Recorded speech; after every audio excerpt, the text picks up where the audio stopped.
오늘은 그 민주통합당의 경선 진행되고 있죠 지금. 거기에 대해서 좀 한번 알아보도록 하겠습니다. 지금 현재 어떻게 진행되고 있나요? 지금 현재 네 지역이 그 지역 순회가 끝났는데 이제 제주, 울산, 강원, 충북 이제 초반 문재인 후보가 제주에서 좀 약할 거다라는 정치권 안팎의 평가를 뒤집고 문재인 후보가 일단 초반 대세로는 굳힌 상황인데 보면은 그 강원부터 그러니까 제주가 상당히 그 김두관 후보, 그렇죠. 손학규 후보 우세가 점쳐졌었는데 갑자기 선거인단 수가 15,000 정도가 늘어나면서 압도적으로 그 문재인 후보가 1위가 되면서 모바일 투표 문제가 제기되고 그렇죠. 경선이 파행을 접어들었었죠. 그렇죠. 그런 문제가 계속 불거지면서 이제 친노와 비노, 문재인과 비문재인 간의 개파간 갈등이 이제 더 뚜렷해지고 더 증폭되는 양상으로 지금 흐르고 있습니다. 그래서 지금 비문재인 쪽에서는 계속 그 문재인 후보의 그 불법 선거 운동 의혹도 지금 불거진 상황이고, 그리고 이해찬 문재인 연대 논란도 지금 가중되는 상황이기 때문에 비문재인 쪽에서는 친노에 대한 그런 정서적인 반감이 굉장히 심한 상황이고, 근데 아직까지는 그 4개 지역에서는 52%를 차지를 했거든요.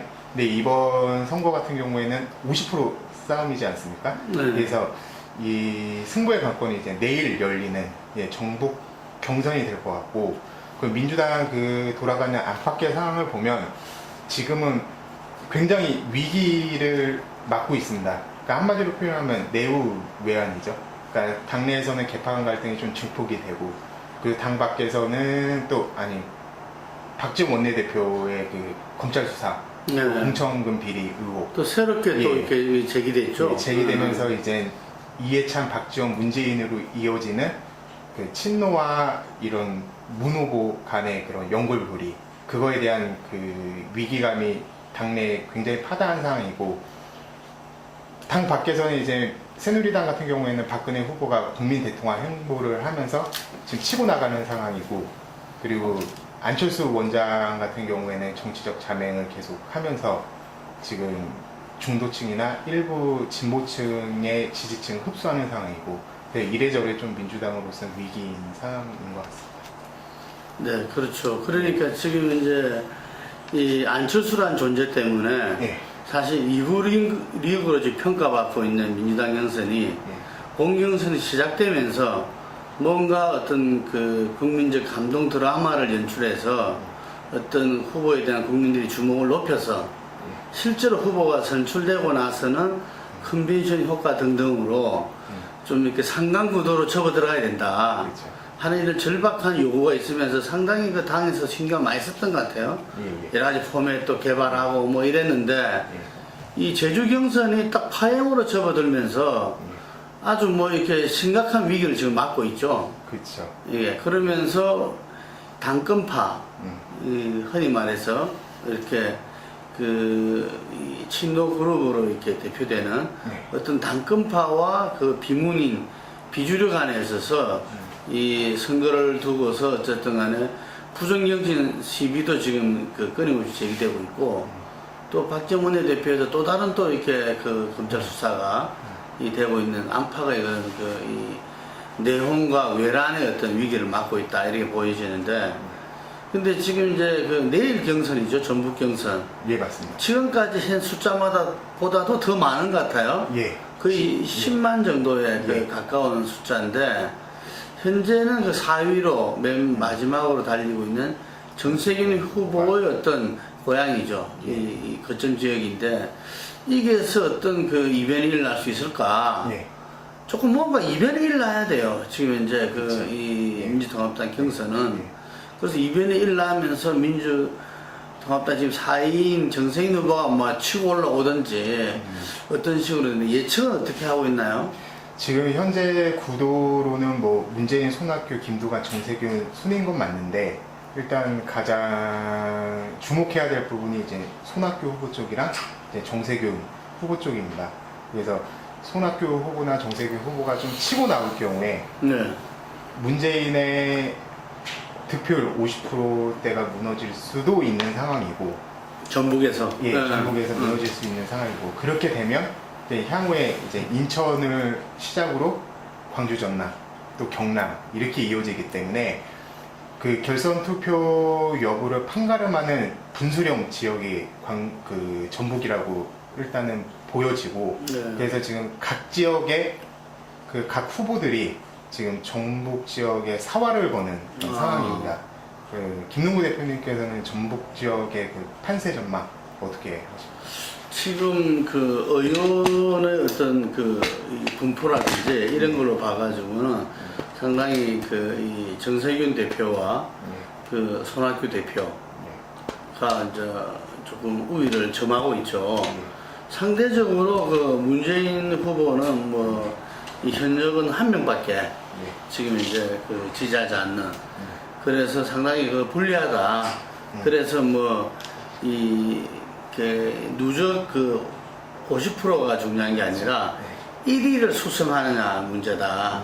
뭐 이렇게 이야기를 하고 있고, 상당히 그 손학규 후보 측에서는 기대를 많이 갖고 있어요. 이게 그래서 기대를 많이 갖고 있고, 가장 아마 기대를 많이 갖고 있는 정세균 후보겠죠. 정세균 후보가 뭐 예를 들면 한 10만에서 한 60, 70% 투표율로 보더라도 한 가반 정도를 갖다가 자신하고 있는. 근데 이게 진짜 가반을 받았을 때는 4위에서 1위, 2위까지도 치고 올라갈 수 있는 그런 거거든요. 그러면서 어떤 이 9월 6일 날 강주 전남에서 판을 뒤엎겠다. 예를 든 것이 이제 지금 이제 그 정세균 후보.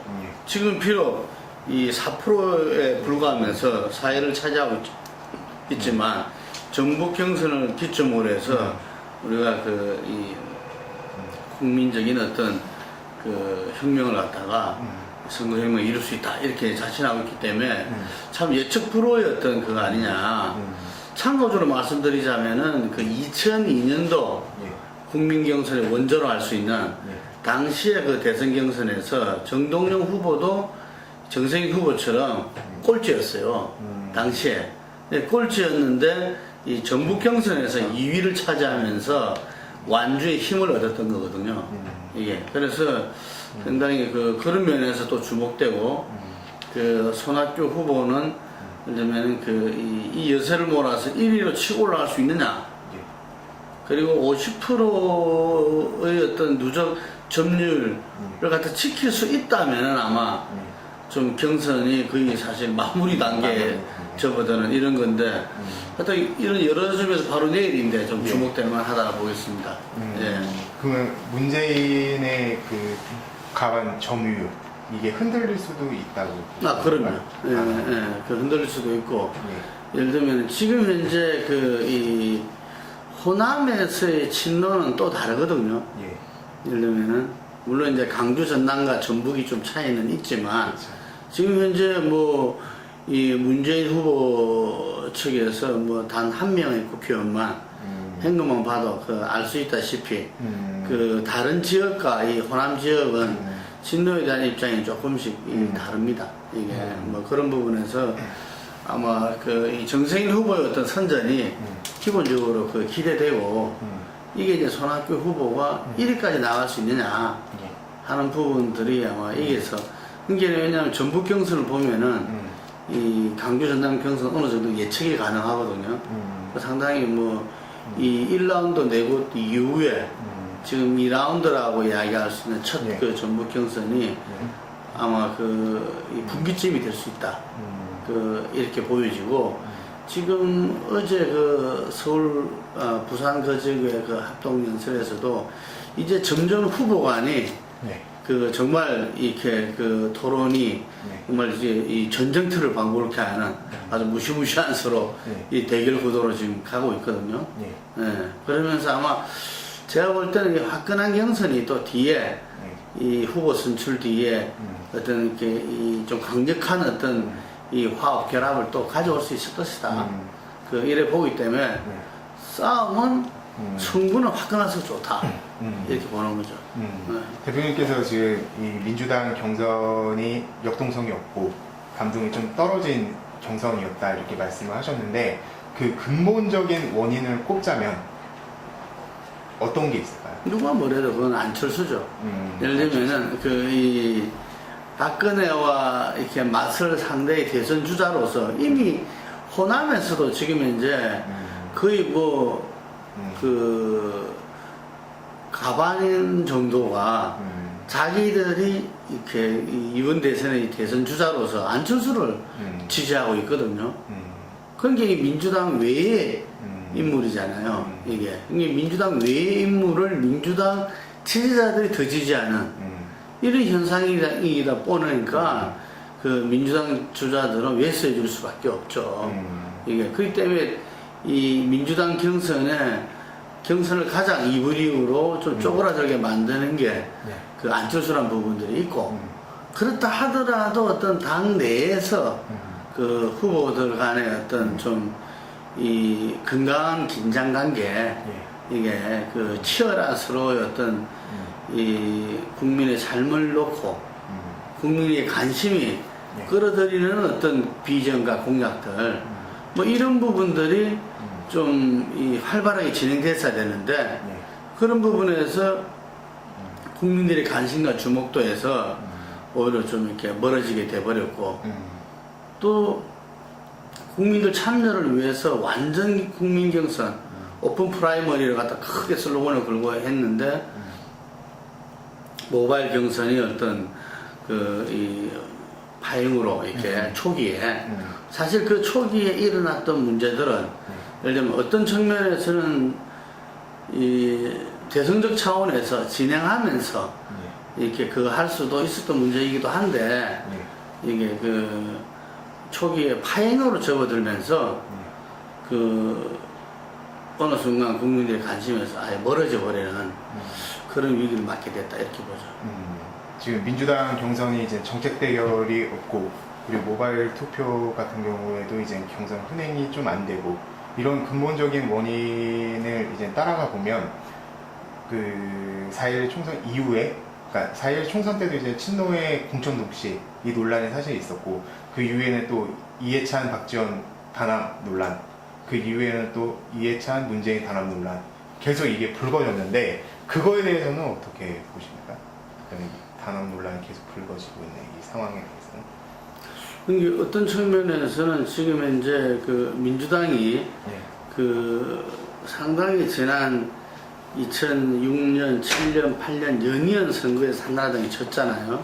그 정권도 뺏기기도 하고 뭐 이랬었는데 그 지난 지방선거부터 2010년 지방선거부터 그 다시금 이렇게 그 국민들의 어떤 이 지지를 이렇게 받고 회생했죠. 어떤 측면에서는 그러면서 지난 그 서울시장 보궐선거 때 박원순과의 그 또 연대 후보 단일화하는 걸 통해서 상당히 기운을 그 야권 쪽으로 이렇게 몰고 왔었는데 이번 총선에 누가 보더라도 이길이라 예상됐던 금년도 이렇게 19대 총선에서 한나라당에서 변신한 새누리당이 져버렸단 말이죠.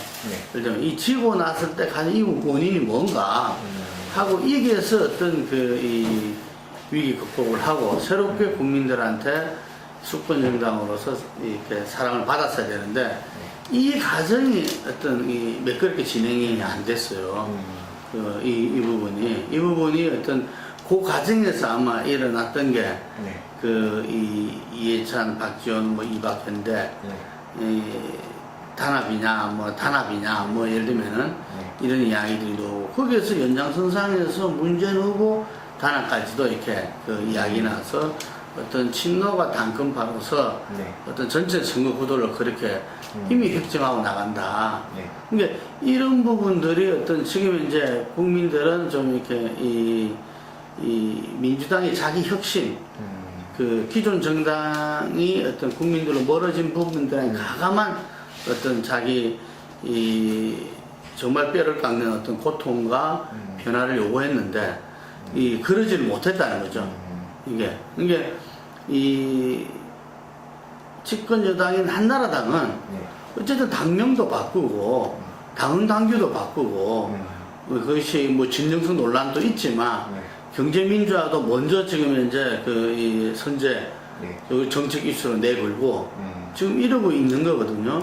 이게 거기에 비해서 민주당은 오히려 이렇게 야권 연대의 한 축인 통합진보당의 그 공천 문제 때문에 엄청난 문제가 생기면서 지금 뭐 당이 언제 해산하냐 마냐를 두고 논란에 이를 정도인데 그러니까 야권 연대 속에서 지방선거와 총선을 치렀는데 예를 들면 그 속에서 야권 한 축은 거의 무너졌고 그럼 자기들이 어떤 자기 혁신과 변화를 통해서 새롭게 국민들에게 나왔어야 되는데 그 부분이 오히려 이렇게 그 친노의 개파적인 어떤 단합의 모습으로 비추고 이러다 보니까 국민들이 상당히 그 지지에서 좀 이렇게 멀어졌다. 이게 뭐 이렇게 보고 있는 거죠. 민주통합당을 두고 흔히 비판할 때 이제 통합은 있는데 혁신은 없다 이런 비판들을 많이 하는데 당 안팎의 위기가 증폭되면서 그 위험 요소들에 대한 우려들이 국회에서 계속 흘러나오고 있어요. 이른바 안철수 원장을 정점으로 해서 민주당 내부에 있는 친안철수 성향의 사람들, 그러니까 지금 나오는 얘기는 이제 뭐 김한길 최고위원도 그렇고 이번 경선 과정에서 특정 캠프를 지지하지 않는 한 40~50명의 중립파 의원들, 그 민평련 일부가 나중에 안철수 쪽으로 움직일 수 있지 않냐, 뭐 이런 얘기들도 계속 흘러나오고 있는데 대표님께서 보시기에는 이 지점의 포인트는 뭐라고 보십니까? 자, 우리가 그 2012년 대선을 흔히 민주당에서 이 2002년 어게인이라 그래요. 2002년이 다시 이제 돌아와야 된다. 그래서 2002년 선거 때 국민경사 드라마를 했고, 그 다음 후보 단일화를 통해서, 예를 들면 민주당이 정권 재창출에 성공하게 되죠. 그래서 흔히들 이제 2002년 어게인, 이렇게 이제 이야기를 하는데, 그 이제 잘 보면은 지금 민주당의 가장 큰 위험 요소는 바로 2002년도에 일어났던 이 일입니다. 그게 뭐냐면은 이 통칭 후보 단일화 협의회라고 그 이야기하는 그 부분 속에서 국민경선 드라마를 통해서 탄생한 노무현 후보를 예를 들면은 이 지방선거 이후에 이 경쟁력이 지지율이 떨어지자 이 노무현 후보를 흔들었죠. 이게 그래서 노무현 후보로서는 정규직 가능성이 없다. 이게 그래서 정몽준 후보랑 후보 단일화를 갖다가 이렇게 요구하면서 또 탈당인 분들도 있고 당이 굉장히 그 위기에 처하고 어려운 상황이었죠. 그나마 뒤에 후보 단일화에서 승리를 해가지고 실제 후보 단일화 전에는 정몽준 후보가 노무현 후보보다 10% 앞섰었어요. 그래서 일반적인 관측은 후보 단일화하면 정몽준 후보한테 뺏긴다는 거기에서 그때 이제 노무현 후보도 결단을 하게 되는 거죠.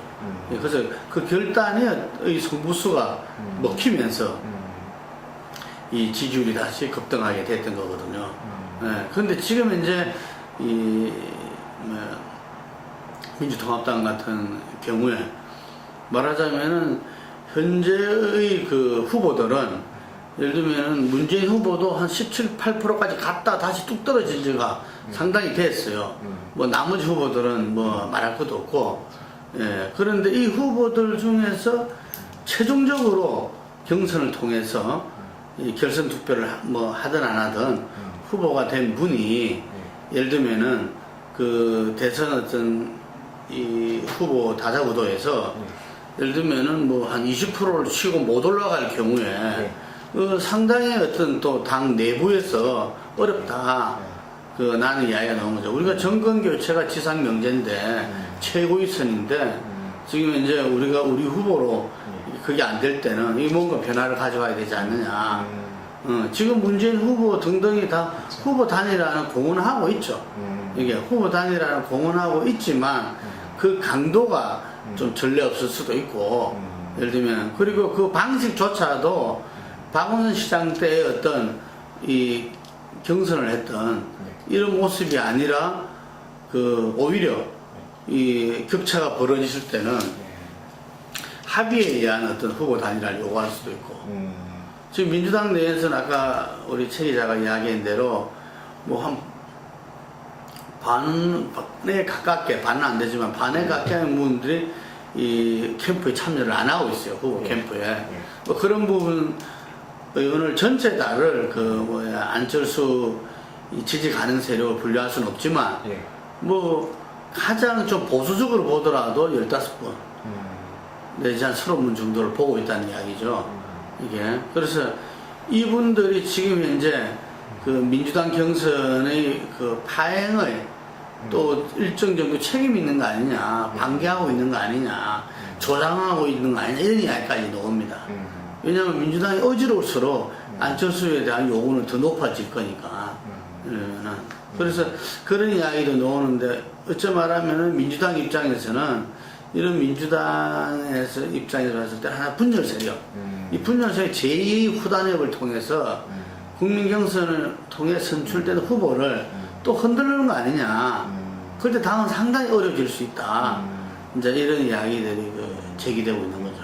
그럼 이번에도 만약에 경선 이후에 만약 문재인 후보가 20%까지 그 컨벤션 효과를 보지 못할 경우에 문재인 후보가 아니고 예, 민주통합당 후보가 만약 그럴 경우에는 2002년 후단협의 데자뷰가 반복될 수 있다는 말씀이신가요? 아 그렇죠. 예. 뭐 예를 들면은 2강 1중으로 이렇게 그 떨어지고 그게 어느 정도 지속돼 버린다면은 이게 왜냐하면 이 국민 경선을 통해서 또 후보 단일을 한다는 게 또 보통 일이 아니거든요. 이게 그렇기 때문에 그 오히려 여론조사라든지 합의에 의한 어떤 방식을 갖다가 요구할 수도 있겠죠. 그러면 이번에 지금까지의 경선 구도를 보면 대표님께서 보시기에 그 컨벤션 효과가 어느 정도나 일어날 거라고 보시나요? 이번에 박근혜 후보 같은 경우는 상당히 좀 없을 것이다 했는데도 한 5% 정도로 나타났어요. 대략 5% 내외가 나타났는데 저는 그 민주당 후보 같은 경우에는 지금 이제 당 지지도가 30%선 됩니다. 이게 2007년도 같은 경우는 뭐 10% 전반대였고 그랬던 거지만 그때하고는 다르죠. 2007년도하고는 지금 30% 선이 되기 때문에 제가 볼 때는 그 20%대는 올라갈 수 있지 않겠는가. 왜냐하면 문재인 후보가 이전에 17, 8%까지 올라간 적이 있고 그랬을 때 어떤 현재 민주당 당 지지도에 그 비춰봤을 때 후보가 한 20%선은 뭐 넘을 수 있지 않겠는가. 20%선을 넘었을 때는 상당히 그 좀 당 후보로서 어떤 민주당 지지자를 인정을 한 거고 제가 볼 때는 이제 25%선이 굉장히 중요한 선입니다. 25%선을 넘었을 때는 하나의 이 국민들이 하나의 그 대선 후보로 당선 가능한 대선 후보로 인정했던 거 하는 거죠. 이럴 때는 그 안철수 후보랑 상당히 이렇게 오차 범위 내에서 서로 다투기 때문에 뭐 이때는 어떤 뭐 국민 여러 가지 단일화의 방식과 과정도 굉장히 중요하거든요.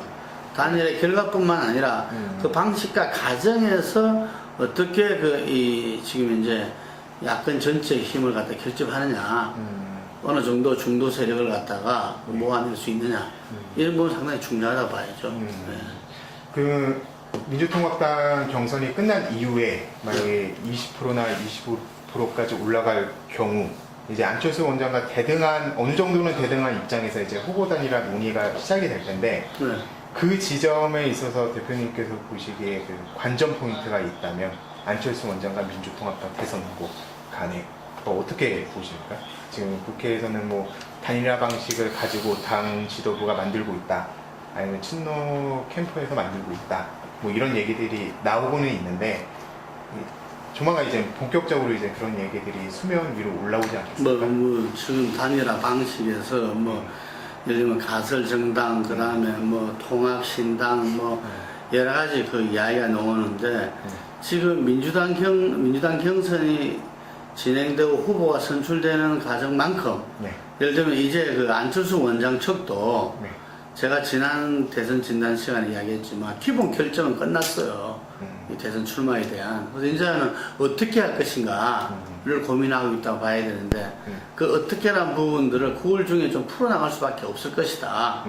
예를 들면 자기가 그 안철수 생각을 낸 다음에 국민적 반응, 각계의 또 거기에 대한 어떤 여러 가지 의견들 이런 부분들을 종합해서 어떤 그 언론과 만남 뭐 이런 부분들을 갖다가 하지 않을 수 없을 것입니다.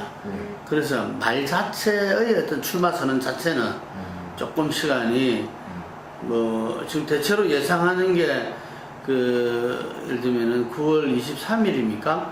결선 투표 했을 때 그 마지막 날 지금 안 했을 때 16일이 그거죠. 예.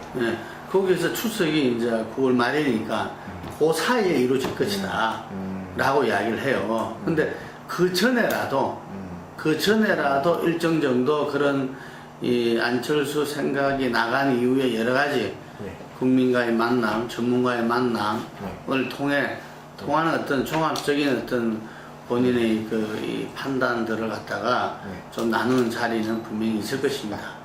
그래서 그런 과정에서 어쨌든 간에 이 안철수 현상이라고 하는 부분들이 구체적인 안철수 후보에 대한 지지로 연결되는가 이게 이 부분에서 일정 정도 검증 네거티브도 있었지만 제가 볼 때는 오히려 그건 안철수 지지자들 결집시키는 효과를 줬다 이래 보여지는데 이 부분이 어떻게 넘어가는가 하는 부분하고 그리고 민주당 치열한 경선을 통해서 후보로 선출했을 때 이 후보들과의 어떤 서로의 화합, 단결, 이 부분들이 또 상당히 관건이다. 만약에 이것이 어떤 경선 과정에 여러 가지 문제점을 제기하고 그걸 갖다가 뭐 성복을 안 한 자체는 더 큰 문제겠지만 성복을 하되 뭐 이렇게 하나로 힘을 모으지 않는 예를 들면은 지금 새누리당 같은 경우 그런 거죠. 성복은 했지만 하나로 모아지지 않죠. 그 중에서 좀 이렇게 나눠지는 현상인데, 하여간 그 과정이 또 중요하다 봐요. 예를 들면은 그 경선을 통해서 서로 이렇게 각각 나눠주면서 분출된 힘이 경선 이후에 하나로 모아져서 그것이 전체적으로 단결된 힘으로서 정통야당 민주당 후보로서 모아지느냐. 그 안철수 원장 같은 경우는 어떤 이 안철수 현상이 후보 안철수의 지지로 연결되지느냐. 이 두 개가 결국은 그 하나의 관전 포인트 아닌가 이렇게 보여집니다. 어저께 그 박찬종 변호사가 이제 국민 후보 추대로 이걸 주장을 했는데 대표님께서 보시기에 계속 무소속으로 안철수 원장이 가실 거라고 보십니까? 그게 이제 딴 게 아니라 제가 그 첫 대선 진단에도 이야기했지만 안철수 현상이라는 것은 하나의 국민혁명에 가까운 요구다. 그러니까 기존 정치 세력, 기존 정치 패러다임으로서는 새로운 변화와 요구를 갖다 담아낼 수 없다. 이게. 그래서 그 부분들이 벌어진 게 안철수 현상인 것이고, 그것은 기본적으로 기존 정당을 인정하지 않는 거죠.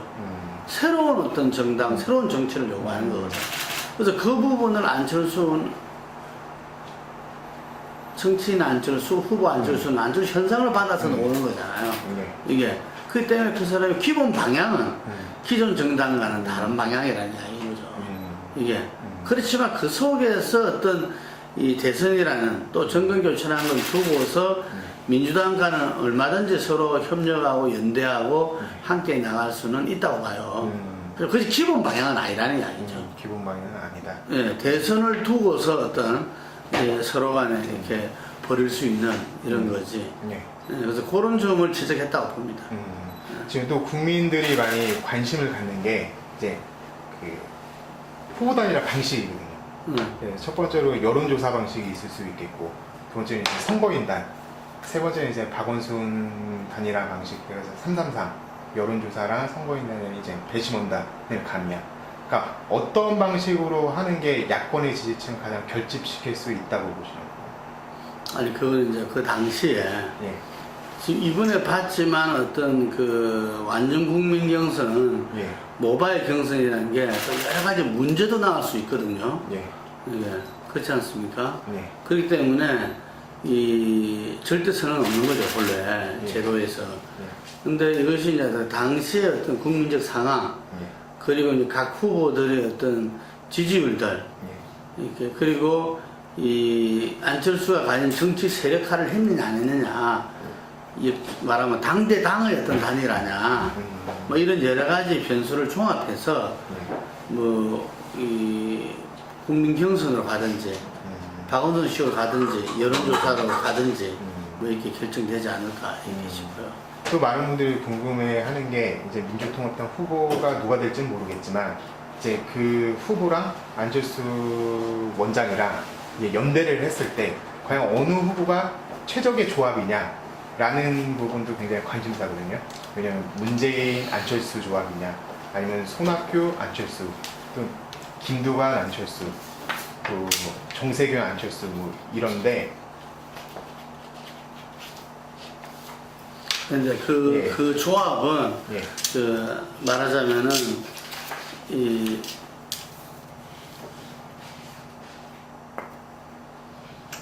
그 조합과 그런 부분들은 좀 안철수 입장에서 예를 들면 누구랑 하는 것이 가장 시너지가 될 것인가 이렇게 보는 건데 민주당으로서는 굉장히 좀 소극적인 거죠. 예를 들면은 그래서 그거는 뭐 지금 경선 후반기에 가면은 그런 이야기가 나올 수 있는데 그게 자충수가 될 수도 있어요.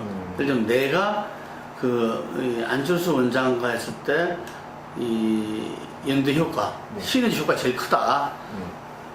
그래서 내가 책임자다. 이런 부분들이 잘못하면은 이 안철수 원장이 후보되는 걸 기정사실화하면서 이야기될 수 있는 것들이거든요. 그래서 이게 자충수가 될 수도 있다. 그래서 이 부분들은 아마 후보들이 아마 신중해지지 않을 수 없을 겁니다. 그럼 마지막으로 이제 민주통합당을 지지하는 이제 정통적 지지층이 있잖아요.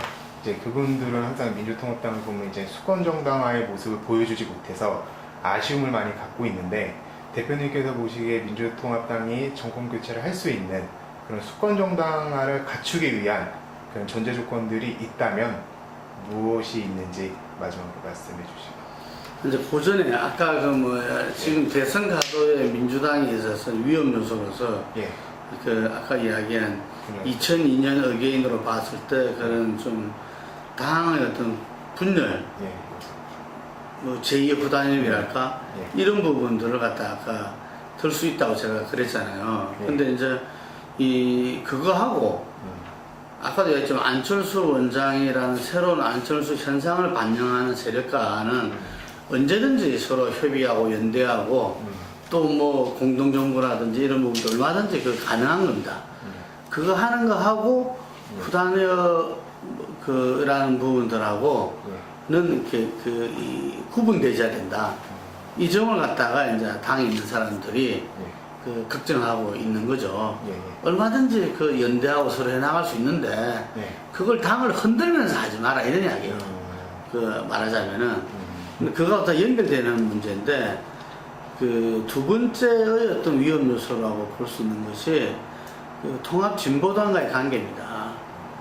지금 통합진보당이 어떤 이 비례대표 선정 과정에서 문제로 출발했는데 지금 와가지고는 마치 대선 후보로 갖다가 문제처럼 이렇게 비춰지고 있거든요. 구당권파는 이정희 전 대표를 대선 후보로 하겠다. 또 지금 신당권파, 지금 이렇게 분당에서 나가는 이쪽에서는 심상정 전 의원을 갖다가 후보로 하는 이런 움직임들이 있다는 이야기죠. 이랬을 때 양쪽이 따로 살림을 차리고 당을 만들고 대선 후보로 내걸었을 때, 참 민주당 입장에서 어떤 이 야권 연대를 하기에 상당히 어려운 상황이 힘든 상황이 갖다 초래되는 거죠. 이상규 의원 같은 경우는 후당 가운데에 속하는데 이런 이야기도 했어요. 통합진보당이 이번 대선에서는 후보를 내지 않고 자숙해야 된다. 정말 백의종군을 하듯이 정권교체를 뛰어야 된다. 이런 이야기를 하는데 그 부분은 아마 지금 민주당에서 바라는 부분하고 상당히 유사한 일치되는 이야기라고 좀 볼 수도 있겠죠. 이게 하여튼 그 부분을 부차적으로 지금 이제 대선으로 가는 길에 위험 요소 중에서 하나다. 이래 볼 수 있는 거고 지금 민주당이 수권 정당으로 가는 길은 이 국민들한테 지금 지난 총선 때 예를 들면은 노무현 정권 때 했던 FTA라든지 제주 해군기지라든지 이런 부분들에 대해서 명확하게 자기 입장의 그 선회 변화를 갖다가 이야기를 하고 그래서 이렇게 가야 된다는 뭔가 좀 신뢰의 문제에서 상당히 공격을 받았잖아요. 그렇죠. 이게 그래서 그런 부분들이 1차적으로 좀 정리되어야 된다. 예를 들면 민주정부 10년의 국민의 정부와 참여정부에서 그 했던 부분들 중에서 이렇게 이명박 정부를 거치면서 오히려 더 발전시켜 강화해 나가야 될 부분. 그렇지 않으면 그 깨끗이 인정하고 예를 들면 그 부분에 대해서 국민들에게 사과하고 정책적인 그 오류에 대해서 실패에 대해서 하고 어떤 그 대안을 내놓는 뭔가 이 정책을 가지고서도 국민들한테 좀 신뢰받는 예를 들면 그 이미지를 갖고 있는 게 오히려 박근혜 후보가 그렇죠. 원칙과 소신, 약속을 지키는 정치인 이미지를 갖고 있잖아요. 그래서 그런 부분에서는 민주당이 좀 더 분발해야 된다 이런 거고 그리고 이제 국민들한테 와닿는 어떤 그 이 생활 정치 이런 변화 이런 모습에서 좀 정치가 국민들한테 신뢰받을 수 있는 또 신뢰받게 만드는 어떤 정당의 역할, 임무 뭐 이런 부분들에서 좀 더 이 그림이 필요하다고 그 보여지고요. 그리고 아까 이야기한 후보가 선출돼지고 그 다음에 그 안철수 원장이라든지 이런 부분과 어떤 연대를 하고 후보 단일화를 하고 나가는 부분에 있어서 좀 더 민주당이 당당하게 그 자기 길을 가면서 함께 가는 뭐 이런 모습을 갖다가 좀 보여야 되지 않는가 이게 그렇게 생각합니다. 그래서 오늘 우리 최신영 그 현장에서 지금 민주통합당을 맡고 있는 그 기자랑 예를 들면 민주통합당 지금 이 대선 후보 경선을 짚어보면서 이 전북 경선에서 상당히 분수령이 될 수 있다. 이야기 부분하고 역시 안철수 원장하고 이렇게 그 함께 보면서 어떤 앞으로 이렇게 그 대선의 길에서의 위험 요소들 또 대선 후보가 어떤 과정을 통해서 단일화해야 되는가 이런 부분들을 좀 전반적으로 짚어봤습니다. 네, 오늘 수고하셨습니다. 감사합니다.